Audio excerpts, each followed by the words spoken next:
ഹരേ കൃഷ്ണ. എല്ലാവർക്കും മാധവത്തിലേക്ക് സ്വാഗതം. ശ്രീമദ് ഭഗവത്ഗീതയിലെ 3-ാമത്തെ അധ്യായമാണ് കർമ്മയോഗം.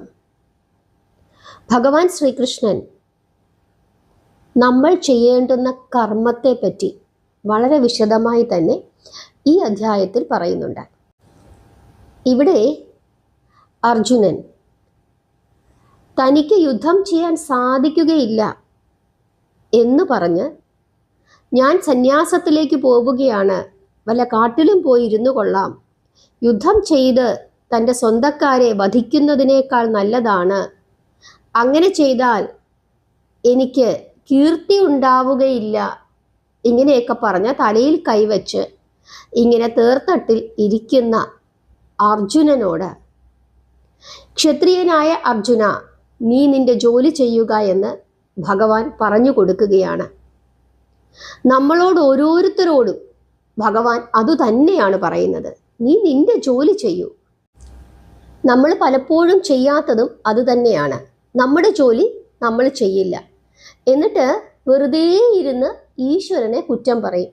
എന്നും പട്ടിണിയാണ്, എന്നും കഷ്ടപ്പാടാണ്, എനിക്കത് ലഭിക്കുന്നില്ല, ഇത് ലഭിക്കുന്നില്ല, എനിക്ക് ഭാഗ്യക്കുറവാണ്, എനിക്ക് ദോഷമാണ്, അതാണ് ഇതാണ് എന്ന് എപ്പോഴും പഴി പറഞ്ഞുകൊണ്ടിരിക്കും. പക്ഷേ നമ്മൾ നമ്മുടെ ജോലി ചെയ്യുന്നുണ്ടോ? ഇല്ല. ചിലപ്പോൾ എത്ര ജോലി ചെയ്താലും നമുക്കൊരു വിജയം കിട്ടത്തുമില്ല. അങ്ങനെ വരുമ്പോൾ നമ്മൾ ചിന്തിക്കുക, ഇതല്ല എൻ്റെ ജോലി. ശരിയായ വഴിയിലേക്ക് എത്തുന്നതിനായിട്ട് നമ്മൾ എന്തു ചെയ്യണം? പ്രാർത്ഥിക്കണം, നാമം ജപിക്കണം, സത്സംഗങ്ങൾ കേൾക്കണം, ഭഗവാന്റെ കഥകൾ കേൾക്കണം. നിരന്തരമായ പ്രാർത്ഥനയിലൂടെ, നിരന്തരമായ ജപത്തിലൂടെ ശരിയായ വഴി നമ്മുടെ മുമ്പിൽ ഈശ്വരൻ കാണിച്ചു തരും. നമുക്ക് ഇന്ന് കർമ്മയോഗത്തിലെ 7-ാമത്തെ ശ്ലോകമാണ് നോക്കാനുള്ളത്. എന്താണ് ആ ശ്ലോകമെന്നും ആ ശ്ലോകത്തിൻ്റെ അർത്ഥം എന്താണെന്നും നമുക്കൊന്ന് വിശദമായി നോക്കാം. യസ്തിന്ദ്രിയാണി മനസാ നിയമ്യാരഭതേ അർജുന കർമ്മേന്ദ്രിയൈ കർമ്മയോഗമസക്ത സവിശിഷ്യതേ. ഇതാണ് ശ്ലോകം. ഭഗവാൻ ശ്രീകൃഷ്ണൻ അർജുനനോട് ഇപ്രകാരം പറഞ്ഞു: ഹേ അർജുന, ഇന്ദ്രിയങ്ങളെ മനസ്സാൽ നിയന്ത്രിച്ച് ആസക്തി കൂടാതെ ആര് കർമ്മേന്ദ്രിയങ്ങളെ കൊണ്ട് കർമ്മം ചെയ്യുന്നുവോ അവൻ ശ്രേഷ്ഠനാകുന്നു. അതായത് ഭഗവാൻ പറയുകയാണ്, അല്ലയോ അർജുന, ഏതൊരാളാണോ ലക്ഷ്യബോധമുള്ള മനസ്സുകൊണ്ട് ഇന്ദ്രിയങ്ങളെ വശത്താക്കി, അതായത് ഇന്ദ്രിയങ്ങളെ നിയന്ത്രണത്തിലാക്കി, ഞാൻ എൻ്റേത് എന്ന ഭാവങ്ങൾ ഉപേക്ഷിച്ചുകൊണ്ട് കർമ്മഫലങ്ങൾ ആഗ്രഹിക്കാതെ കർമ്മേന്ദ്രിയങ്ങൾ കൊണ്ട് സ്വധർമ്മം അനുഷ്ഠിക്കുന്നത്, അവനാണ് ശ്രേഷ്ഠൻ. നിങ്ങൾക്ക് മനസ്സിലായോ? അതായത് ലക്ഷ്യബോധമുണ്ടാകണം, എനിക്ക് അത് നേടണം. ആ ഒരു ഉറച്ച ചിന്താഗതിയോടുകൂടി നമ്മൾ ജോലി ചെയ്യണം. അതുപോലെ ഇന്ദ്രിയങ്ങളെ വശത്താക്കണം. അയ്യോ, ഇവിടാണ് പ്രശ്നം നമുക്ക് എല്ലാവർക്കും, അല്ലേ? അത് വളരെ പ്രശ്നമാണ്. ഇത്ര സമയമേ നമുക്ക് ജോലി ചെയ്യാൻ പറ്റത്തുള്ളൂ, എനിക്ക് ശരീരം അനങ്ങി ജോലി ചെയ്യാൻ പറ്റില്ല, നടക്കാൻ പറ്റില്ല, ഇരിക്കാൻ പറ്റില്ല, കിടക്കാൻ പറ്റില്ല, ആകെ ബുദ്ധിമുട്ട്, എൻ്റെ കൈക്ക് വേദന, കാല് വേദന, എൻ്റെ ആത്മാഭിമാനം, അതാണ് ഏറ്റവും വലിയ പ്രശ്നം. ഞാൻ ഇന്ന വീട്ടിലെ കുഞ്ഞാണ്, ഇന്നയാളുടെ മകനാണ്, മകളാണ്, എനിക്കത് പറ്റില്ല.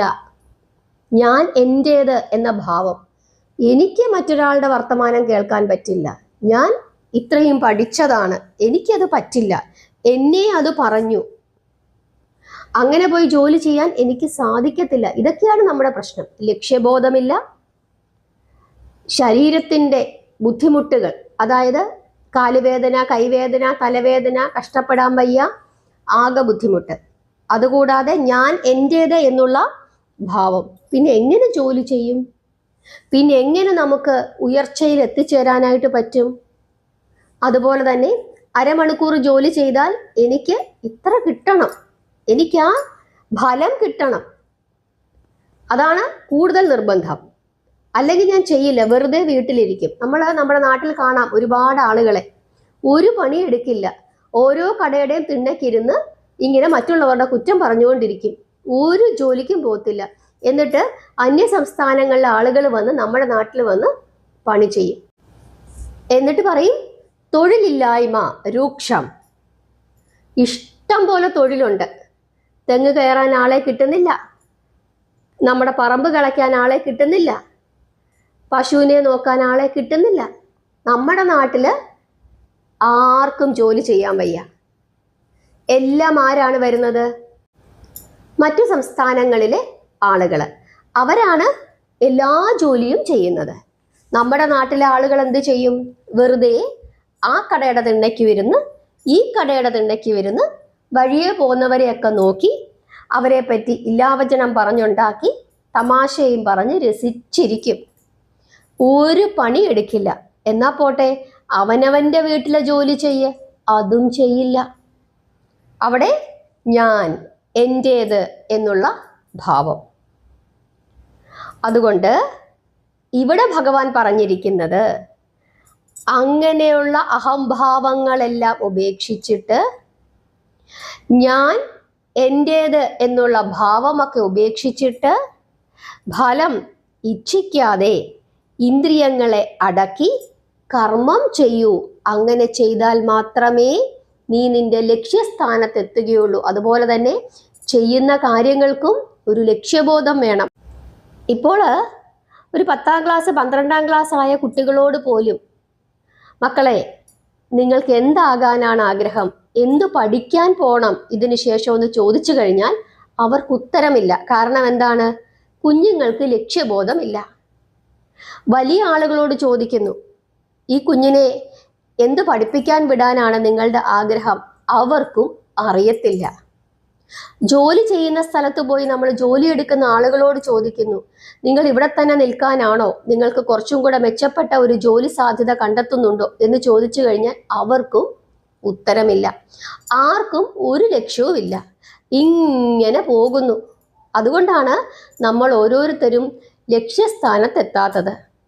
അതുകൊണ്ട് തന്നെ എനിക്കിത് നേടണം, നമ്മൾ എഴുതണം ഒരു ബുക്കും പേനയും എടുത്ത്, എനിക്ക് 5 വർഷത്തിനുള്ളിൽ ഇന്ന കാര്യങ്ങൾ നേടണം, എനിക്ക് വീട് വെക്കണം, കാറ് മേടിക്കണം, എനിക്ക് ഇന്ന ആളുകളെ സഹായിക്കാൻ കഴിയണം, ഇങ്ങനെ നമ്മൾ എഴുതി വെക്കണം. എന്നിട്ട് അതിനു വേണ്ടി എന്തു ചെയ്യാൻ സാധിക്കുന്നുണ്ടോ ആ കാര്യങ്ങൾ നേരായ വഴിയിൽ, മറ്റുള്ളവരെ ഉപദ്രവിക്കാതെ, മറ്റുള്ളവരെ പറ്റിക്കാതെ, മറ്റുള്ളവരുടെ ശാപം മേടിച്ചു വെക്കാതെ നേരായ മാർഗത്തിൽ കഠിനാധ്വാനം ചെയ്ത് എങ്ങനെ നമുക്ക് നമ്മുടെ ലക്ഷ്യത്തിലേക്ക് എത്തിച്ചേരാൻ പറ്റുമെന്ന് ആലോചിച്ച് മുമ്പോട്ട് പോവുക.